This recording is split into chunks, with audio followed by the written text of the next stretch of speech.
আগস্টের প্রথম 9 দিনে প্রবাসী আয় বেড়েছে প্রায় 69%। এই সময়ে দেশে এসেছে 114 কোটি 20 লাখ মার্কিন ডলারের রেমিটেন্স। গত বছরে একই সময়ে যা ছিল 67 কোটি 50 লাখ ডলার।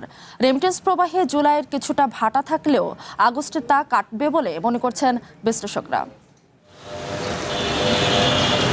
চলতি মাসের প্রথম 9 দিনে দেশে এসেছে 114 কোটি 20 লাখ মার্কিন ডলারের প্রবাসী আয়, যা গত বছরে একই সময়ের তুলনায় 69.2% বেশি। সোমবার বাংলাদেশ ব্যাংকের হালনাগাদ প্রতিবেদনে এ তথ্য জানানো হয়।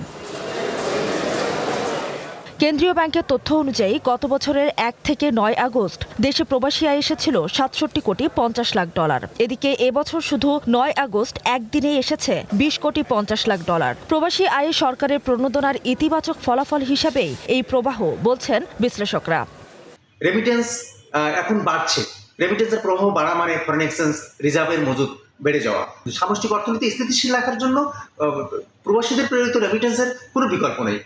এদিকে চলতি 2026-27 অর্থবছরের 1 জুলাই থেকে 9 আগস্ট পর্যন্ত দেশে মোট 400 কোটি 10 লাখ ডলারের প্রবাসী আয় এসেছে।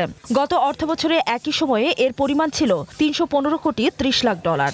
সেই হিসাবে অর্থবছরের শুরু থেকে এখন পর্যন্ত প্রবাসী আয় বেড়েছে 26.9%।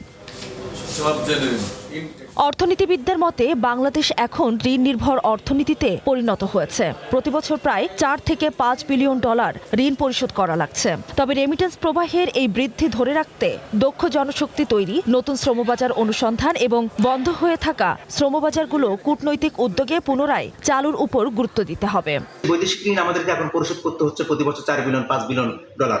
সামনের দিনে বৈদেশিক ঋণ আরো বেশি পরিশোধ করতে হবে। সুতরাং আমাকে বৈদেশিক ঋণ পরিশোধ করার জন্য ফরেন এক্সচেঞ্জ রিজার্ভকে আমাকে বলাস্টারিং রাখতে হবে। দক্ষ জনশক্তি এবং বন্ধ বাজারগুলো খুলে দেওয়ার ব্যবস্থা করতে হবে এবং দক্ষ জনশক্তি তৈরি করার ব্যবস্থা করতে হবে।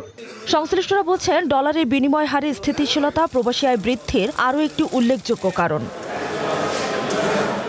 Nahida Mitu, one business desk.